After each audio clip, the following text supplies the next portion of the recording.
Je me souviens. Je me souviens, nous sommes le 1er juin 2003.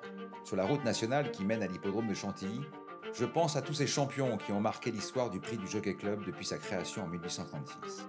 Dans quelques heures, je ne vais pas seulement assister au sacre d'un futur prince de Condé, mais à l'avènement d'un nouveau monarque, Dalakani Ier. Je le vois arriver au rond avec sa dégaine de seigneur. Vraiment, il dominait tout le monde, il était vraiment au top. Dalakani est un joyau de l'élevage de son Altesse Aga Khan. Du sang royal coule dans ses veines quand il voit le jour en 2000 sur les terres irlandaises. Son père, Darshan, est un étalon or et sa mère, Daltava, gagnante au niveau listed, a notamment produit Daylami, lauréat de cette groupe 1. À 2 ans, Dalakani rejoint les box d'Alain de Royer-Dupré. L'entraîneur cantilien gère l'effectif de son Altesse depuis le début des années 80. C'est l'école de l'excellence. Ils ont écrit ensemble quelques-unes des plus belles pages de l'histoire des courses, notamment avec le crack jockey Yves Saint-Martin. En 2001, un nouveau chapitre s'ouvre. Christophe Soumillon, tout juste âgé de 20 ans, signe un contrat de première monte avec l'écurie princière. Autant le jeune prodige a un tempérament volcanique, autant Alain de Royer-Dupré est patient et réfléchi. Ils sont à l'opposé, ils vont devenir complémentaires. Le cheval était vraiment dans son élément. Là, les gars, pour me battre, va falloir y aller. Le mien, c'est un avion. Le matin, sur les pistes, la robe grise de Dalakani ne passe pas inaperçue. Très racé, avec beaucoup de finesse, il a l'élégance d'un cheval arabe.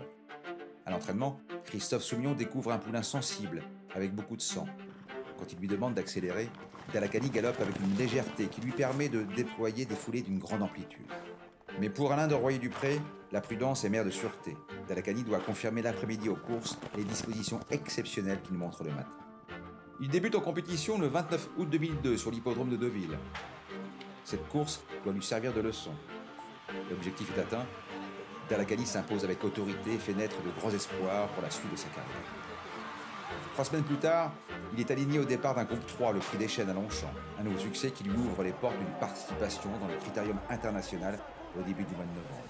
Les données changent. Dalakani va galoper sur une piste pénible, lui qui n'a couru que sur le velours des bons terrains. Face à lui, Chevalier, un concurrent présenté par Aidan O'Brien, l'entraîneur irlandais réputé pour former de jeunes guerriers au cuir épais. Sabre clair, les duettistes vont se livrer à une vraie bataille, loin devant le reste du peloton. Dalakani fend l'armure et remporte d'une encolure son premier groupe. Pour l'avenir, c'est la bonne solution. Et en réalité, il n'y a pas eu beaucoup de courses perdues. De l'âge de 2 à 3 ans, Dalakani a gagné en maturité. Son mental est intact. Alain de Royer-Dupré programme sa rentrée au mois d'avril dans le prix Greffule sur 2100 mètres. Jamais il n'a abordé une distance aussi longue, tenue correcte exigée. Plus le poteau approche, plus Dalakani allonge ses foulées. Au micro des journalistes après la course, Christophe Soumillon confiera qu'il n'avait utilisé que 4 des 7 vitesses de son cheval. 3 semaines plus tard, dans le prix du pain, Dalakani élève encore son niveau de jeu. Monté en grande confiance, il laisse sur place son principal adversaire, Super Célèbre. Tous les regards sont maintenant tournés vers le prix du Jockey Club et ses 2400 mètres. Invaincu en 5 sorties, Dalakani est le grandissime favori. Au regard de son pédigré, personne ne doute un seul instant qu'il ne tiendra pas la distance. 19 ans plus tôt, son père Darshan s'est imposé dans un Jockey Club de légende. Quand les boîtes de départ s'ouvrent, Christophe Soumillon propulse Dalakani aux avant-postes derrière son leader Diapour. Dans son sillage, Super Célèbre attend son heure. À mi-ligne droite, Dalakani place une première accélération, mais Dominique Boeuf et Super Célèbre ont mis leur bleu de chauffe. Ils ne se laissent pas décroponner. Une illusion de courte durée. Dalakani s'envole faire un franc succès. Aux abords du poteau, Christophe Soumillon se retourne. Il fait le show. Dans 3 jours, il aura 22 ans. Dalakani est un cadeau de Dieu. Un mois plus tard, le couple princier se rend en Irlande, disputer The Irish Derby sur la piste mythique de l'hippodrome du Curragh. Dalakani est le favori des bookmakers devant l'autre représentant de la casaque de son Altesse Aga Khan, Alan Shah, 3e du Derby d'Epsom. Comme souvent de l'autre côté de la Manche, il n'y a pas de route d'observation. La course se dispute à un rythme soutenu. Christophe Soumillon temporise derrière les 2 fuyards. À la sortie du dernier tournant, Dalakani fonce sur les leaders, Alan Shah est dans son dos. Le spectacle ne fait que commencer. À l'issue d'un duel de toute beauté, Dalakani subit sa première défaite, mais c'est la tête haute qu'il part se reposer avant de préparer son grand objectif, le prix de l'Arc de Triomphe.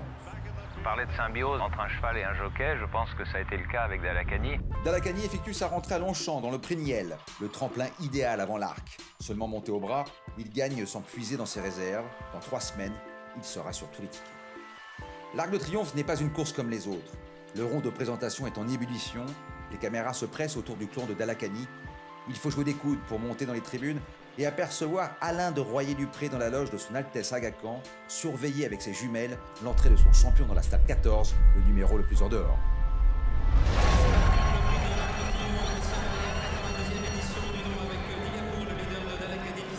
Dans la fausse ligne droite, Dalakani entame sa progression et se retrouve sur la ligne des chevaux de tête pour aborder la phase finale. À la corde, l'anglais Luke Taker compte 2 longueurs d'avance.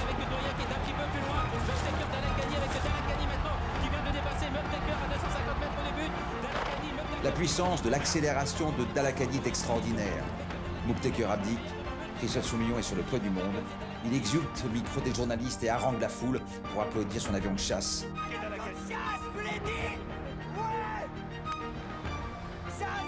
Clap de fin magistral d'une épopée royale. Dalakani rejoint alors l'Irlande pour entamer une carrière d'étalon marquée du sceau de la victoire en héritage.